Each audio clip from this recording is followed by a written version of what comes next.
Hallmark. They've got channel, app, website, store, and most importantly, your mother in a chokehold for like 3 months out of the year. Figuratively and literally crowning themselves as the king of Christmas, Hallmark has become synonymous with high-quality, diverse stories that people of all ages can enjoy. Or at least that's what you'd think, given how they seem to release more and more of these movies every year. In reality, Hallmark has a reputation of being repetitive and formulaic and redundant, so much so that the jokes about it are now even more overdone than the thing itself. But what if I were to offer you perhaps the most contrarian take of the year by saying that Hallmark Christmas movies are some of the only unique Christmas media out there if you're willing to actually watch them? Hey, shut up! Shut up! Let me finish! Pretty much all Christmas media is the same handful of things being tossed back and forth by famous people. Sometimes they even come back and do the same songs again. And that's not surprising. Christmas is a closed loop. It's one day that became two, that became several months. We expanded the container and never increased its contents. I mean, really, what do we got here? Santa, snow, tree, and oh, of course, question. Who doesn't love a good Christmas question? How many different artists have you heard sing Santa Baby in the same playlist with the only change being to make it not gay? Santa Pally? Shut up. Somehow all of this is fine, but this guy gets sucked forward in time by a magic clock and it's a problem because there's also some rom-com fluff happening? Ridiculous. What Hallmark produces is no more formulaic than anything else released around Christmas. Despite this, they manage to be more creative about it than anyone else. To understand why, we can look to author Bryn Donovan, who made the one about the clock I just mentioned. She's one of few people with insider knowledge on what makes a movie Hallmark material, and it's pretty much everything you'd expect. It's gotta be cozy and sweet and not very realistic, which is just Christmas stuff, not exclusive to Hallmark. But because of these rigid guidelines, their movies usually have two unrelated plots that run alongside each other. My interpretation, not hers. There's the one that Hallmark provides, and then there's the one that Hallmark has provided to them. As Donovan explains it, treatments are pitched to Hallmark and then handed off to internal scriptwriters if approved. There, they get blended together with compromises on both ends in order to maintain this channel's outrageous annual output. And that is how we get things like A Christmas to Remember. It has all the predictable beats exactly as you'd expect. Widower, meet cute, happily ever after, sure. But try to separate the plot from the formula as we walk through this one. Here, our main character is Jennifer Wade, a Martha Stewart type who's really good at Christmas. She's on magazine covers and parade floats and does a whole big Christmas special every year for TV. But she's not a mother, so she can't enjoy the holiday and opts to not celebrate it off the clock. When offered the chance to spend Christmas alone in Colorado, she jumps on the opportunity, but arrives at the same time as a blizzard. Not that there really needed to be any more reason for her to crash, which she does. And here comes the formulaic slop, everyone. We're about to meet our love interest, who in typical meet-cute fashion almost hits her with his truck, uses his veterinary skills to half-diagnose her head injury, takes her home to sleep off her concussion, and then has his 10-year-old daughter dress her unconscious body in his dead wife's clothes. Guys, there's a snowstorm. What else was he gonna do? His daughter wanted to do this anyway, because she wants to have a job at some point. Because I want to be a doctor, or a writer, or maybe even a pilot. Now, you might expect that once this storm clears up, that they would take her to a hospital or something, but no. They just keep her in the house like a stray cat and give her a new name, Maggie. The fullest extent of their efforts come when the town sheriff and his doctor wife show up to snap a quick photo, shine a light in her eyes, and go, "Whoa, yeah, you got brain damage. Good luck, I'll put up some flyers." Which do nothing, because she's not from here. Mind you, they know she was in a car accident between two specific locations and do absolutely nothing with that information. It's fine though, she's taking it very well. Maybe I'm really a horrible person and nobody loves me.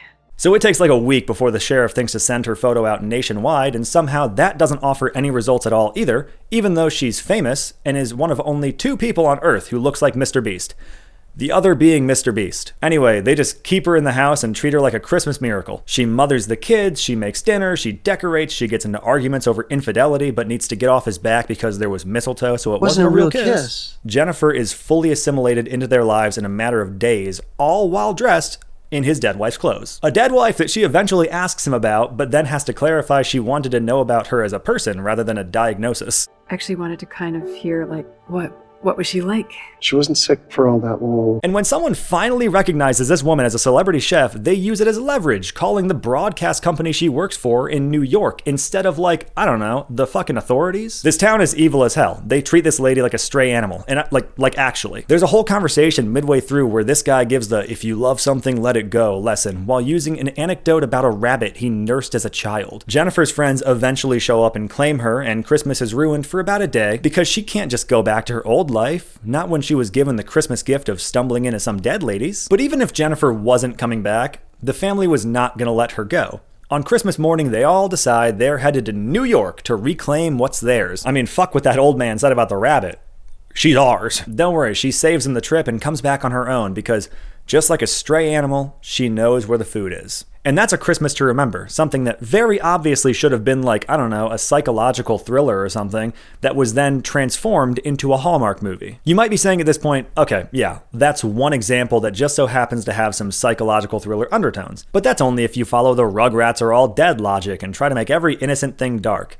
And I would reply by reminding you, unconscious body in his dead wife's clothes. But okay, let's say you're right. A Christmas to Remember is an outlier, an easy layup because of all that stuff. But what about the rest of them?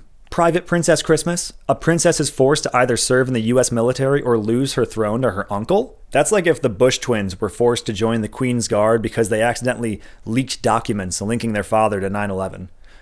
Not that they would need to. And who else is doing Hot Santa? In Catch Me If You Claus, it's the new Santa's first Christmas ever, and things are already not going well. But get worse when he lands in a town being hit by a string of Santa-themed burglaries. Our meet cute comes when a reporter looking for her big break catches him in the act of delivering presents and he faints, I guess. Then they have the back and forth where he's like, "I'm Santa," and she's like, "But you're hot," and he's like, "Yeah, I'm new," and she's like, "What the fuck is that supposed to mean? Why would there be a new Santa?" And he tells her that Santa is a family lineage, and if he doesn't get Christmas done on time, his will be fired. And she goes, "Do you think I'm stupid? Get in the car so you can be arrested, fiend." And then they're hunted by armed mercenaries. My point is that we have a story here about two people trying to live up to the legacy of their successful parents against career-ending odds while being hunted during a blizzard on Christmas night. And of course, they fall in love, as do their criminal counterparts. Are there formulaic tropes present? Yes. But the amount of bending over backwards Hallmark goes through in order to keep their formula and their 100 movie per year quota is unlike anything else in the industry. The Christmas industry. Obviously, they are not competing with real movies. The most notable thing, to me at least, is that in their effort to mold every normal story into a Hallmark story, they end up doing insane shit, like in A Christmas to Remember. Now, you could argue that these strange plots are just Hallmark overcorrecting in recent years to try and get away from their formulaic reputation. Except no, you fucking can't. Case in point, Cancel Christmas, released in 2010. This is the most unpleasant movie ever made, by the way, and comes well before Hot Santa became the standard. Here, he is once again an employee of God, maybe? I have no idea. And the board of directors has threatened to fire him unless he can make 3 young boys embrace the Christmas spirit. One is poor and falling in with the wrong crowd, one is rich but neglected, and the third is in a wheelchair, probably hoping for a different Christmas icon to show up. I can do it myself. Adam doesn't like that. Oh. Their goal is to decommercialize Christmas and remind the youth what this season is all about. So Santa and his elf, whose presence gave me road rage from my couch, disguise themselves as janitors, infiltrating this school where they immediately start doing arrestable shit. You must be Johnson's replacement. And you must be Farley. Mind you, they never should have gotten this far after the interview. I hope you have room for my assistant. Mr. Elfman works for free. You're hired. One of the tactics they try to use to generally improve the holiday spirit is to prove the existence of Santa, done by revealing that he looks like whatever any given kid wants him to look like. So we get Black Santa and Asian Santa and I guess the elf also looks like this still to everyone. Wait, no, never mind. He does do disguises. You could not do this shit today. Fox News would have every dad in the country fucking exploding. Anyway, Santa kinda cheats by blackmailing the 2 able-bodied children into building a wheelchair ramp for the 3rd kid. And then they do this like fundraiser to get him a wheelchair that can climb stairs. I'm guessing because someone from the city drove by and saw this and said no. Oh, and also the rich kid gives him his dog for some reason, which is something I've just never seen before. Kinda fucked up if you think about it, since in the general Christmas meta, dogs have not only enjoyed Christmas, but also saved it in the past, so Seems disrespectful, but it all works out and Santa gets to keep his job. Sorry, it's a Christmas movie. He's not going to get hit by a car at the end. It's a formulaic Christmas movie designed to match an entire ecosystem of Christmas media that's sole purpose is to make you feel good and buy things.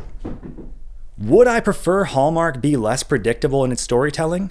No, are you fucking crazy? I love these. Nobody else is gonna make a feel-good Christmas story that's shot like a horror movie on accident. I'm not saying that you should lower your expectations around the media that you consume, but I am saying that you should be realistic by not holding Hallmark to a higher standard than everyone else just for making Christmas movies. Especially when they're clearly more innovative than anyone else in this space. It's so easy to look at posters full of white people smiling and notice a pattern, but by accepting that at face value, you're being less creative than Hallmark.